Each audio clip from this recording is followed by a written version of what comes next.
hotel rooms a lot. A little bit about myself. My name is Thuận. I am a litigation and intellectual property attorney. I work at Dunlap and Ludwig, which is a law firm that has 3 offices in Virginia, and we have a nationwide presence as well. As a trial attorney, I do litigation, I do corporate work as well, and then I do trademark and copyright law as well. So I was born in Saigon, Vietnam, and I came here when I was 2 years old. As you can imagine, I didn't speak any English like I do now.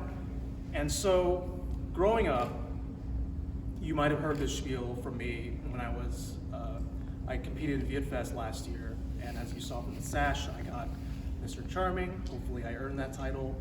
And so before, the events leading up to me competing, and just overall the events before the year of 2022, I would not describe myself as a person who's very outgoing, very social, right?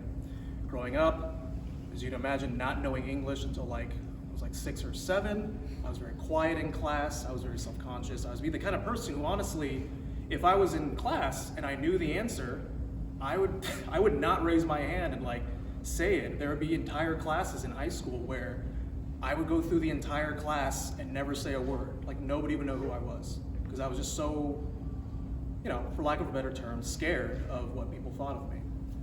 And so at a certain point, I didn't want to be that anymore. I keep seeing people who seem very natural with the way they speak. They seem very confident in themselves. And they go to parties, they go to networking events or whatever. They seem to just have it really easy, right? And for a very long time, I kind of accepted that about myself. I was like, I'm never going to be that type of person. I'm always going to be the type of person who is much more comfortable at home, small groups of people, one-on-one, and that was it. I lived my life like that for a very long time. Now, I'm an attorney. You can't do that when you're an attorney. Unfortunately, for better or for worse, being an attorney in the legal field is extremely network-driven. It's extremely people-oriented. You deal with clients, you deal with other attorneys, and you deal with the court. So I knew that I couldn't keep the trajectory of what I was doing if I wanted to succeed in my field. And so I started, trying to push myself to do more. So in college, I started doing speech contests. I started doing mock trial. I was on the UVA mock trial team. And little by little, I started to work my way up.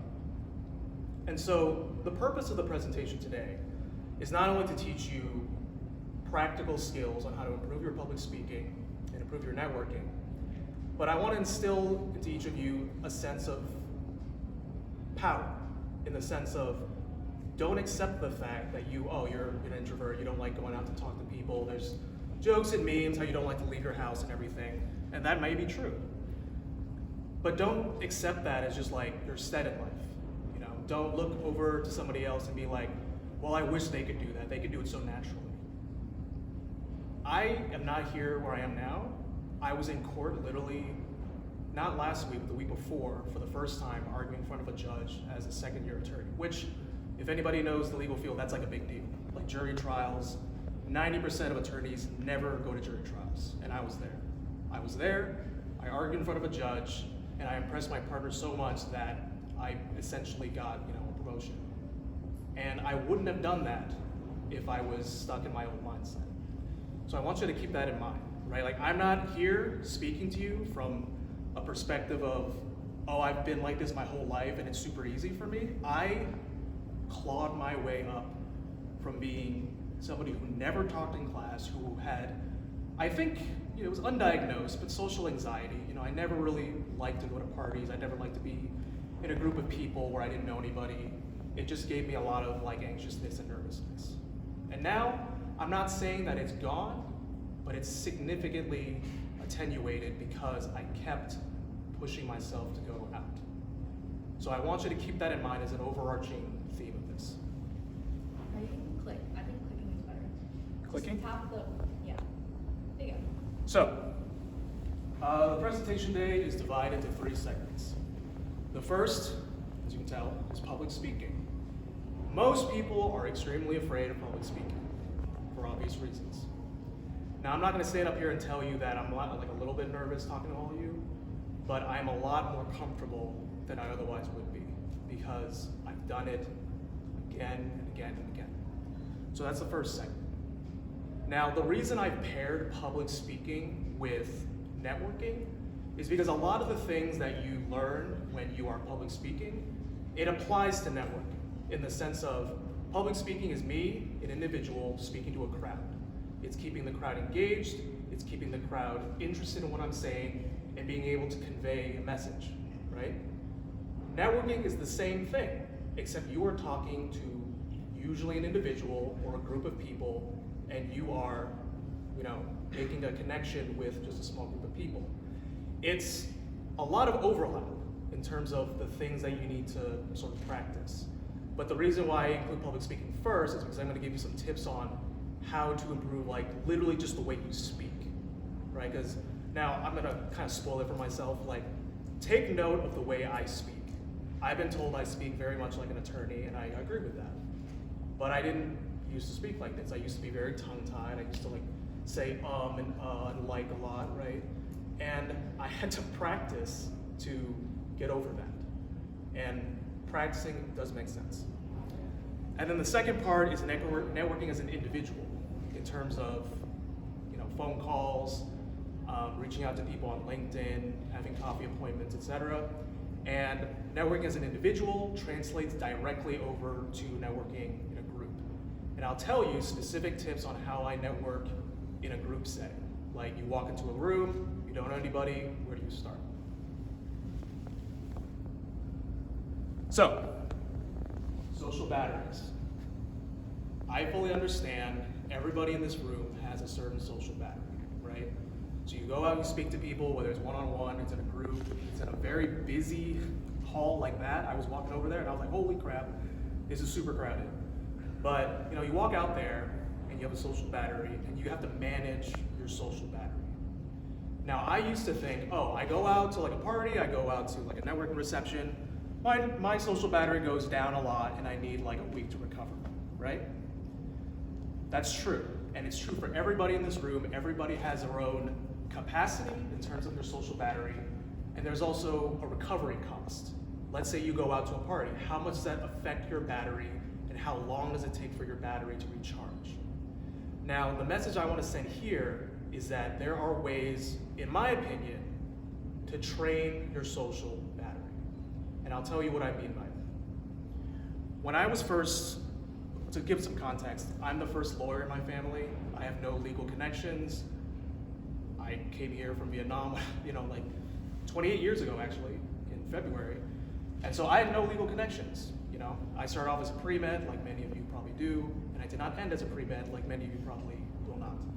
Not to discourage you. But, so I didn't have any legal connections, so going into the legal field, which is an extremely network-driven career, I needed to figure out a way to put myself in. I'm not somebody who has a father or a mother who is a partner at a law firm, who knows judges on the court, who can get me an internship wherever, I had to kind of work my way in. So the way I worked myself in is I started doing coffee appointments, one person at a time. So I went to this one picnic. It was a NAPABA picnic. It was basically like the Asian American Bar Association. I talked with one person there, and I set up a coffee appointment with them, right? I started with that one, and then I progressed it up to two a week, and then 3. And the way I kind of approach it is you have to progressively overload yourself. Progressive overload. Who lifts in this room? Does everyone understand the concept of progressive overload? So you will hear me use a lot of terms that I've taken literally from lifting because it is the exact same concept. It is training a muscle. You cannot jump into a networking reception or a party or whatever and expect to be able to figuratively lift 300 pounds. You have to start with a bar and you have to work your way up. Now the thing is, how do you work your way up?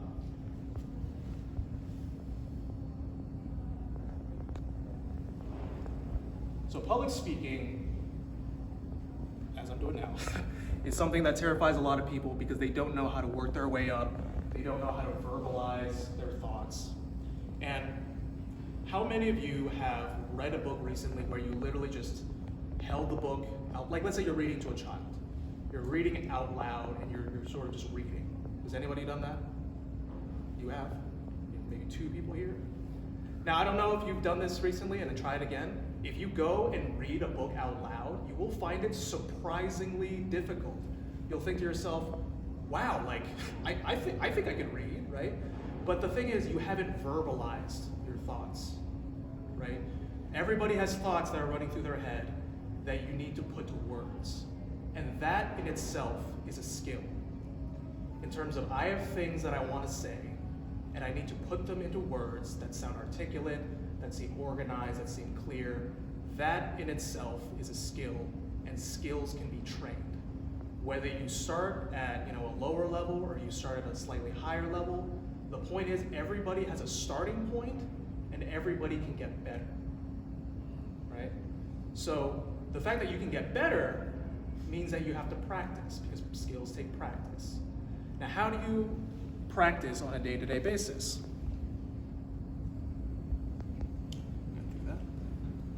How do you practice on a day-to-day basis? Practice talking to your friends.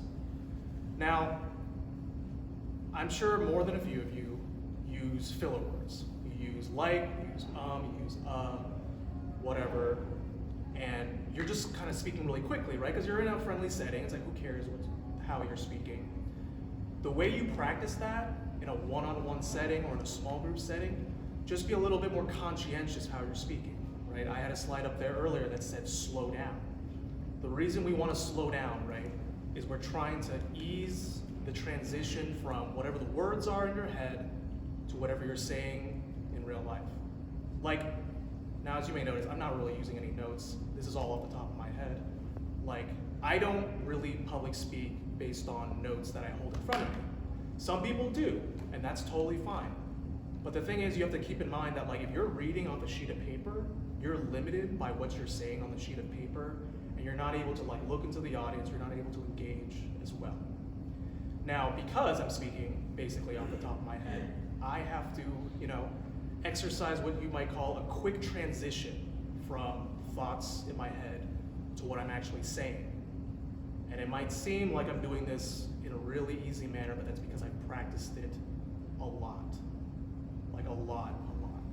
And the reason I practice it a lot is not because I always come up and do speaking engagements where I'm up in front of a crowd and I'm speaking to everybody like I am now, but I would do this in day-to-day conversation. If I'm talking to a friend of mine, I'm keeping in mind, am I stumbling over my words a little bit? If I am, how am I stumbling over my words? Am I saying the word like a lot? Am I saying the word literally a lot? If I am, I take note of that, right? Now, the easy way you get rid of filler words, like literally, is to just pause. Anytime you feel like you want to say a filler word, just pause. It seems easy enough, but a lot of people don't realize that when you pause in a sentence, the pause seems a lot longer to you than it does to whoever you're talking to. They don't even notice, honestly. You could pause for like 10 seconds and just sort of think to yourself, just sort of contemplate. They're not gonna think twice about it. Now, if you're pausing for like 2 minutes straight, then yeah, it's gonna be obvious. But no one's gonna be like, hey, are you okay? Like, what's the deal? No, just pause. Anytime you feel like you need to use a filler word, pause. And I would challenge you, even after you leave this workshop, try that. Think to yourself, do I have a filler word that I use a lot? Me personally, I use the word like crazy. But every time I notice that I'm saying the word like a lot, I pause. I stop and think to myself, I'm using that word a lot, I'm just gonna pause. So that's tip number 1.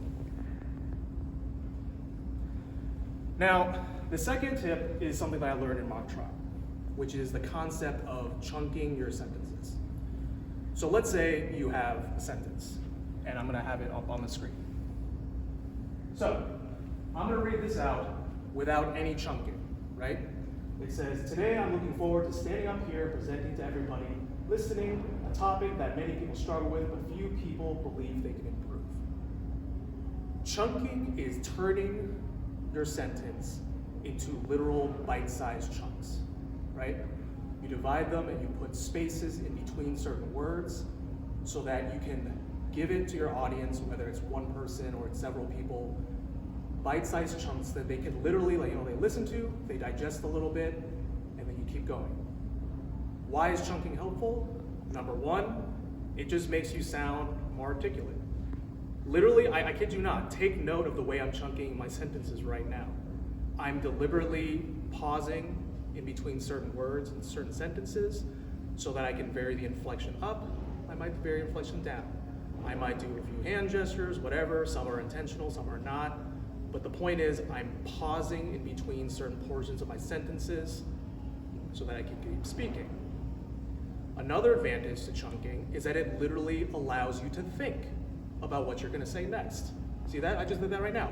Think about what you're going to say next. Because again, the process of translating your words to actual, words in your head to what you're actually saying, it's a process. It's not going to be one-to-one. It's going to be, sometimes it's going to be very quick, it's going to be super easy, but other times, there are times where I'm thinking of a word and I literally can't think about it. I don't know what I'm going to say next. I'm like, oh, it's on the tip of my tongue. I'm thinking about it. I don't know what it is. So I just pause in the middle of my sentence and then I keep going. So this next one is an example of how this sentence would sound if I was chunking it, right? So I'm going to read it out.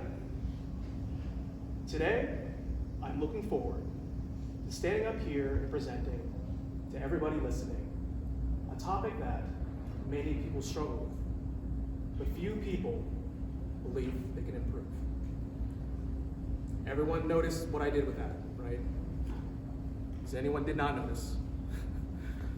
So again, the reason you want to chunk sometimes is it allows you to formulate your sentences better. It allows you to think about what you're about to say, and it also keeps your audience engaged. Because, I hope you guys are engaged based on what I'm saying, but also, it allows you to vary your sentences. You can vary your tone. You can vary your pace. So maybe I'll start a sentence and I'm speaking very slowly, very deliberately. But at the end I speed up a little bit, right? Robert Downey Jr. does that a lot. He'll start slow, and he speeds up at the end, right? You can vary your inflection. You can vary it up, you can vary it down. And you do that for different types of emphasis, right? Because usually there's a certain linguistic sort of accent thing where I think it's the Canadian accent. They go up, and then they go up, and then when they end their sentence, they end their thought, they go down. And that's basically like a signal to the other person, like, oh, I'm done with my thoughts. You can go ahead. I'm not saying to use inflection in that necessarily that sense, but the point is you vary these things in order to make your speech sound more interesting. And as you can probably see, I'm gesturing. You can gesture however you like. The way I usually do it, as somebody who is in court and I do public speaking, is that I try to gesture meaningfully. So, I'll give you an example. If I were to make a list, like I said earlier, right, I'm saying, oh, my presentation is divided into 3 segments. I say 3 segments. First segment, second segment, third segment. And then when I was in mock trial, I might go, oh, we go this sequence of events. And you might be noticing that I'm also walking, right? I'm walking not only to keep the audience engaged, but sometimes you want to walk in order to signal transition. So, for example, I'm signaling a transition right now. We are moving on to the questions interlude. What I mean by transitions is, let's say you're presenting on a topic, there are 3 different segments. You finish up the first segment, and you say, all right, now moving on to the second segment, and you walk over. It signals to your audience in their minds, okay, we're transitioning from one topic to another. I can do that with my hands by literally saying one topic, then the other, or I can physically move over. Does that make sense? there's an interlude for questions specifically on this, so if anyone wants to ask something, feel free. Yes? How do you remember all the information that you have to present? Ooh, okay. So, like I mentioned, there's two types of presenters, right? There are people who read kind of off a sheet of paper, and then people who might memorize, or I say two, it's more like three.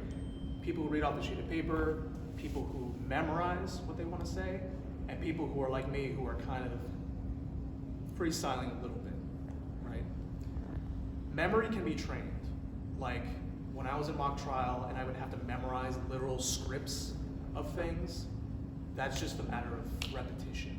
And that's something actually that, funnily enough, I was a cognitive science major, and this is something that we learned, is that, you know, consolidation of short-term and long-term memory, the connections strengthen the more you do it. So if, I kid you not, if you wake up every day and you memorize like a passage of something, Bible verse, you know, passage from a book or something, just memorize it and then recite through it in your head over the course of the day, it strengthens the neural connections in order for you to access that memory. Because I'm not gonna get into, you know, memory and cognitive science, but there are different types of memory, and the memory that you are using in order to memorize things is, what's it called? See, I can't even remember it. It's not episodic memory. It's a certain type of recall, where you have to reach back figuratively in your brain in order to grab the information and bring it back. The more you exercise recall, the stronger it becomes. Now for me, like when I do public speaking, like right now, I have certain points I want to hit in terms of like themes, but at the end of the day, like I'm speaking off the cuff right now. I don't have like a set script that I'm saying, you know. But again, directing back to your actual question, the more you practice recall, the easier it is. And there's certain memory tricks you can do. I'm a big visualizer, so I'll like literally visualize the sheet of paper as I'm reading it, and that helped me a lot when I was learning speeches. And yeah, you just have to figure out a technique that works for you. But practicing recall is, yeah. Anybody else? Did you ever struggle with ever fidgeting or sweaty palms, kind of like that thing? And if so, how did you train yourself not to do that? Yeah. So this is one thing that I think I have a very slight advantage of, in the sense of I will be extremely nervous before a presentation, but then in the actual presentation, I just do it, right? And I think, honestly, it applies to more people than just me. You're gonna be very nervous going into it, right? Sweaty palms and stuff, and you're gonna be everyone's got the leg shake thing. And that's just your body going into sympathetic drive, because you're just oh my God, I'm being put into a life or death situation. It's a presentation, calm down. But that's just a matter of practice, right? Because I'm not gonna tell you that I wasn't terrified when I was in court last week, right? I was actually quite nervous. But then when you stand up there and you do it, you have to trust that your skill will take you through it. That's not gonna be the case in the beginning when you do your first public speaking engagement, or you present on something, or a presentation to your class. That's not gonna be the case. But if you really trust the fact that you were prepared, because preparation is key, if you're prepared to present whatever you're presenting on, and if you're, a lot of people are nervous about questions. Preparation takes you 99% of the way, because you can anticipate most of the questions. And then if somebody asks you a question that you did not anticipate, which I can imagine most people would be terrified of, is you just stop and think about it, right? If I get a question that I legitimately don't know the answer to, I stop and I think about what is the core of the question that they're asking, right? And usually the core of the question of what they're asking will trace back to some base of knowledge that I know. Because everybody is very confident. And I'll say this as my opinion, but also I think as fact. Everybody has a topic that they are very confident about, or they're obsessed with, they're nerds about, and they will talk about that for hours, right? And they will be really good about it. And the reason why they're so confident in presenting about that topic is because they know it left and right. They know it inside and out. Now, You just have to take that mentality and apply it to whatever you're presenting on. If you know it inside and out, like no one's gonna shake you. Like no one's gonna ask, like most of the time, people will not ask questions that you are not at least somewhat prepared for. So that was a little bit off topic, but to go back to what I was saying is be really prepared, be really confident in what you're presenting on. And honestly, like some people have more like subconscious tics that just sort of happen. Like some people just have clammy hands right before a presentation, or like they'll be shaken up a lot. Me personally, I have nervous bladder. I went to the bathroom earlier just to get it out, and then I came back and I'm like, oh, a little bit like nauseous, and that's just your body reacting. You could take like ashwagandha and help lower your cortisol levels. Maybe helps a little bit, but at the end of the day, it's just something they have to get used to. It's something that you have to like kind of trust that I'm feeling this right now, but at the end of the day, I'm gonna go up there and I'm gonna kill it, and you just sort of gotta go over the hump. And actually that translates really well over to, oh, I'm sorry, does anyone have any questions? Was there any other quick tips, like you know how people say, imagine the audience naked, or you know, like quick tips that make it that ease maybe the speakers time in front of an audience? Quick tips. Okay, this is gonna sound really disappointing, but like I don't have quick tips in the sense of everything that I'm telling you now is based on a foundation of competence. Like when you go up and you do a presentation and you're nervous, I don't have a quick tip to, you know, disable your nervousness. I don't have a quick tip to make you a better presenter than you are. What I will say is that just like there's no quick tips on how to bench 315, like you just gotta do it, right? You gotta start, you have to start at your base, and you have to build from your base, and you have to keep going up. The only quick tip that I can tell you in terms of like if I'm standing up here and I'm like really nervous is that everybody has their comfort zone, you know, that everyone's just encapsulated in. And they say oftentimes, you know, go outside your comfort zone. Oh, life begins outside your comfort zone. That's totally true, and I'm gonna get to that in a sec. But don't jump into the deep end, right? Push your comfort zone a little bit, little by little, because that allows you to train yourself to get better and better. Because I'm not gonna tell you like, hey, you're not gonna have to go out and talk to people in order to get better. No, you do. That's the fact of the matter. If you wanna get better at talking to people, shocker, you have to talk to people. I think that goes without saying. Just like if you wanna get better at speaking, you have to speak. That goes without saying. But skills can be trained, and everybody can train those skills. It's just a matter of pushing yourself outside your comfort zone little by little each time. And the way you do that, again, with respect to specifically public speaking, is try those little things that I told you about. If you find yourself speaking too fast, slow down. Talk slower than you normally would. Like literally pull yourself back, pretend you're stuck in it's called quicksand or something, and you're just slowly going through your sentences. If you know you say the word like a lot, you use some filler word, take note of that and actively try to stop using those words. And try it in conversation with groups of your friends. And then chunking. Chunking is so easy to do. Literally talk to yourself in the mirror and chunk your sentences out. And you'll find that over time you get a lot better at it because you are literally practicing it. You know how much I talk to myself on a day-to-day basis? A lot. Because if it was just me talking to people in order for me to practice these skills, that's like 50% of my time. 50% of my time I'm spent by myself. So I need to like practice. So I hope that answers your question. Is there anybody else before I move on? Because I also don't want to run over. Oh my God, I'm gonna run over. Okay, let's keep going. So I'm gonna try to go this a little bit quicker. So networking one-on-one is, I think, the key to most introverts networking. Because everybody, well, I don't want to say everybody, most people are very comfortable in a one-on-one setting because it's less intimidating, right? You only have one person to deal with, you know, like there's only one audience and you don't have to like juggle different conversations. My personal quirk is that I use social media a lot for networking. I use LinkedIn, but I wouldn't be surprised if I know at least one of you on Instagram. Like, you've probably seen me somewhere, and like, I actually know a lot of people literally through social media, literally through Instagram, literally through LinkedIn. I see them in real life, and I'm like, oh my God, I've never met you before, how you doing? And I literally just say hi and like give them a hug or something. Social media is super underrated when it comes to networking, because that's how you can build a connection.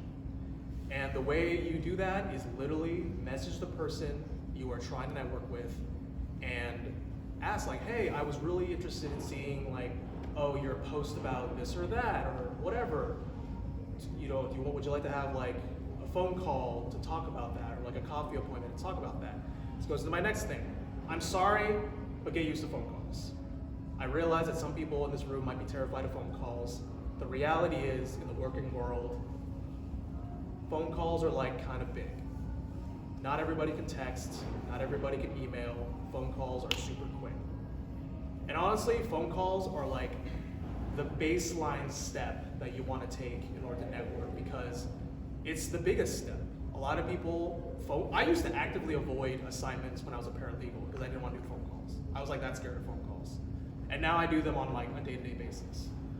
But phone calls are the easiest way to get involved. You literally just go to them and you ask them like, hey, I really wanted to learn about, like for example, I would ask somebody, hey, I want to learn more about how you became an IP attorney. Can you tell me more about that? Most people, if not everybody, loves to talk about themselves. And so when you reach out, frame it like, I want to learn from you. I want to hear about how you got to where you are. I want to hear about, you know, where you went to school, whether you took extracurriculars, whatever. You keep the conversation on them. Now, honestly, this applies to like, this applies to most conversations. If you have a conversation with somebody and you walk away from it thinking, wow, that was a really good conversation, I guarantee you that part of the reason why it was a really good conversation was because a lot of it you talked about yourself. Because people love to talk about themselves. So when you go into a one-on-one conversation, you want to go into a one-on-one coffee appointment, phone call, whatever, try as best you can to frame the conversation on them. Ask questions. There are certain habits that people have where they might like try to like redirect it to themselves, where they're like, oh, I have an anecdote that like makes sense, right? So they're like, oh yeah, that reminds me of this thing. You can say that, that's fine. You can be like, oh, that reminds me of this case that I was on where I was doing this, this, and this. But then redirect the conversation back to whoever you're speaking to. Because I guarantee you that if you speak to somebody and they're talking about themselves, and like they feel, if they like walk away from that conversation that they helped you, it's, to be blunt, an ego boost for them, right? Where they're like, oh yeah, I feel really good that I helped out this person. And so they walk away from it kind of like thinking the conversation was good, there was a lot of chemistry, it was very memorable. If you spend the entire conversation talking about yourself in a way that it kind of suggests to them like, oh, you only reached out to me because I work at this company that you want to work for, they're gonna feel used. They're gonna feel like, oh, this person reached out to me with an ulterior motive, so I'm not really inclined to help them. But if you reach out to somebody with a genuine desire to learn from them, a genuine desire to make a new friend, make a new colleague, whatever, that's what really brings people together. That translates over to networking in a group. Now, how many of you came here with friends? Now, truthfully, how many of you, when you came to this conference and you first walked in, you mostly stuck with your friends? Okay. That's actually better than I expected. I expected most people to do that. Most people, when they go into networking conferences or like parties, whatever, they stick to what's familiar, which is fine. It's fine to have a group of people that serve as your foundation. But you have to keep in mind that if you're going to a networking event, your goal is to network. Don't just stick with your group. Because it's fine if you're just hanging out or whatever, but if you are actually trying to actively network and market yourself, you have to expand beyond your herd. Now, how do you do that? I'll give an example. I was in an event maybe like a number of weeks ago, so maybe like a month ago, And, you know, like clockwork, my friends were late. So I was there on time, and I didn't know anybody there. So I was like, all right, well, I'm not gonna wait around for them to like network. I'm just gonna start. So I'm looking around the room. I'm like, okay, I don't know anybody here. What am I supposed to do? Every single function like that will have at least a few people who are in the same exact boat as you. They went there, they don't know anybody, they're looking around the room nervously to be like, oh man, who can I speak to? And they have a very obvious look to them, because probably you look like that too. So what you want to do is you locate that person, you start one-on-one. You'll be like, hey, I don't know anybody here, are you with the organization, whatever, and you introduce yourself to that one person. I guarantee you that that one person will be relieved that somebody else kind of took the initiative to start the conversation with you. And so you talk, right? And now you know one person in the group. So let's say you go and you get a drink, right? You come back. You're like, all right, how do I break into another circle? If that one person you spoke to is in a circle right over here, you might walk over to them and be like, oh, hey, I lost you over there. I was getting a drink. How you doing? You introduce yourself to that one person. And suddenly, you're in the circle. You can't be in the circle without introducing yourself. So you're like, oh, I'm so sorry. My name is this. You introduce yourself to the rest of the circle. Let's say there's 2 or 3 people. You talk, whatever, and now you know those people. Those people are your ins. So then the next time you're walking around your circles, you might like make eye contact with one of them. You walk over, you say hi. They are your in to that circle. It's a tenuous in, but it's an in because it's somebody you know at the party. So yeah, it literally spreads. It's exponential. One person will be here, one person will be here, one person will be here. Those people are your ins to all these different circles. So, and also, easy way if you want to leave a circle, if you're at like an event with like drinks or food, literally just say like, oh, I'm gonna go get another drink. I'm gonna get a plate of food. I'll talk to you later. You leave. And then later on, if you see them interacting with other people, you can rejoin their circle. Be like, oh, I got my food, coming back. So I hope that demystifies networking in a group a little bit, because I know it's terrifying. I don't love it. But the truth is, when you build your social battery over the course of several meetings with one-on-one people, you're gonna find that it's a lot easier to translate networking one-on-one to networking in a small group to networking in a larger group. Because that's all it is. A networking reception with a bunch of people is a bunch of small groups. If you can become adept at networking in a small group, then those things are cakewalk. It's just a matter of finding your in, right? Easy way also is just to find an extrovert to like walk you around. That's what I did.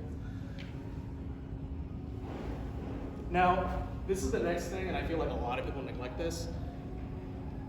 Networking maintenance. I quite literally have a spreadsheet of people that I keep in contact with, and I set reminders for myself to be like, oh, I haven't talked with this person in a while, I'm gonna text them.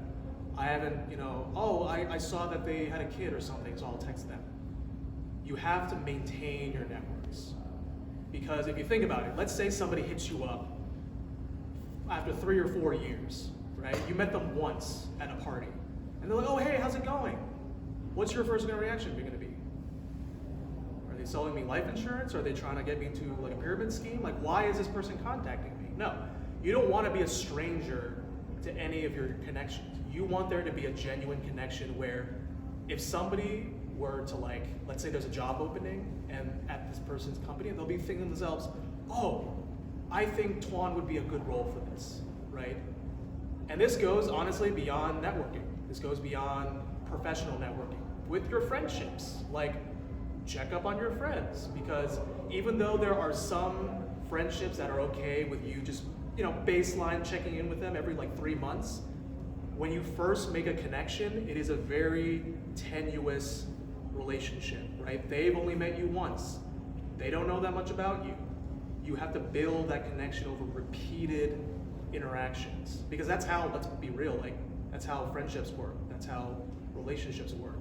Would you try to start dating somebody by hitting them up once and then once like 4 months later? No, you have to keep building what you have and then maintain what you have. Like I literally have a mental checklist right now of, I literally have a mental checklist now of people that I'm thinking to myself, okay, I used to work with this person. Last time I had a call with them was like X number of months ago. I'm gonna send them an email to say, hey, how's everything going? I'm back in the area now. Let's catch up over coffee or whatever, right? That's necessary because those are the people who you develop like connections with. And I'm not saying like you have to do this with everybody, but over the course of time, you're gonna start to get to know people who you have like a genuine chemistry with, a genuine dynamic with, and maybe in the future, they could help you out. And I'm not saying go into these networking things with an ulterior motive, but it's like if you are nice to someone, if you're authentic with someone and you help them out, they will be more inclined to help you out. And it's not like I'm going into anything with the expectation that they're gonna help me. But you know what? If they do help me out, that's wonderful. Like, that's great. Like if anyone were to reach out to me and like ask for advice, like I try my best to help them out. But to be honest, I talk to so many people that it's the people who continually come back to me and check in with me and say, hey, how's everything going, yada, yada. Those are the people that I remember, that I continue to keep in contact with. You know, because like, I mean, I ran into more than one person who, they're like, oh, hey, good to see you. And I'm like, yeah. And I'm trying to think like, oh God, I know them, but like, how do I know them? Don't be the little person on the edge of someone's mind being like, I know this person, but how do I know them? Don't be like that. Be somebody who would like, they would invite you to the dog park or to the bar or something, right? You want to be in that, you know, sort of way. So I'm going to quickly pause for questions. I tried to rush through the last part, I apologize, but. Okay. So, one tip of public speaking, by the way, is never end on just questions. Because you never know how you're gonna be able to control the outcome of your presentation. Somebody asks a question you don't know how to answer, or maybe somebody asks a question that you give like a bad answer, to be honest. Everybody walks away from that presentation thinking just about that last question. So don't end on questions, try to end on what I call, and what other people call a call to action. So this is my call to action to you guys. You all made the effort to be here. You all made the effort to think to yourself like, you know, I'm an introverted person, I'm coming out, and like I wanna learn more about public speaking, I wanna learn more about networking, right? And it's funny because I talked to several of my friends recently, and they all tell me now, like, there's no way you're an introvert. You're totally an extrovert. You go around talking to everybody, you know everybody here, you like email people all the time for coffee appointments and yada yada, like you are 100% an extrovert. I don't think that's accurate, but I also don't describe myself as necessarily an introvert anymore. Because the way I approached it was before I would always approach social interactions as kind of like, I'll do it if I have to, you know? But nowadays, I think of it like, it adds to my life. It adds to my life to be able to like, get to know people. It adds to my life to get to know people and like, give them the advice that I wish I had.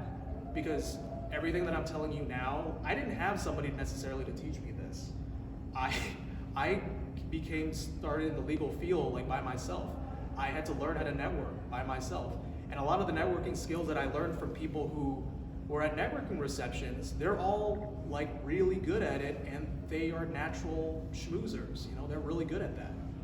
Now, I'm not saying that I'm super good at schmoozing now, but what I can say is that you can transition yourself a little bit over in the middle of the spectrum where you can get better at these people skills.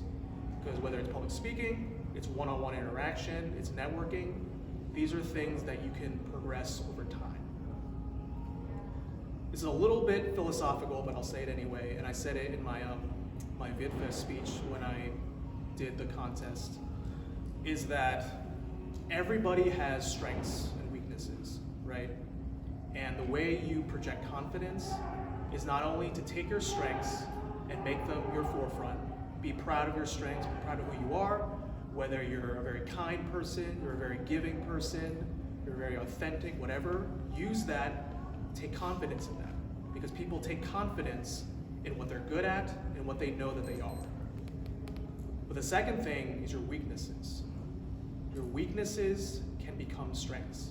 If you believe that you can work on these weaknesses, if they are based on skills and not attributes, then you can build over time. Everybody can become better than what they are, right? Everybody can. I'm not gonna lie to you and tell you like you're gonna be able to stand up here and speak the way I speak, because I've done this over the course of years. This wasn't an overnight process. Like I have been doing this for a long time. I'm almost 30 now. So, but the whole point of that is that you can get better than you are, right? And just take it step by step. Again, progressive overload. Go little by little by little. Try, like again, with like coffee appointments as an example, try it little by little. Try one coffee appointment every 2 weeks. And then try it every week. Maybe try 2 in a week, and then 3, whatever. Like the way you do that is you steadily push yourself outside your comfort zone each time. And then you pull back. You steadily push it some more. And then you pull back. And that's how you get better over time. In conclusion, I hope everybody learned something from this. Again, like this is advice that I wish I got a lot earlier. And at a minimum, whether it's the practical, I'd like to believe tips that you're getting now, at least you can come away with a self-belief that you can do it. Because, and this sounds very stereotypical, if I can do it, you can do it. So, thanks for coming.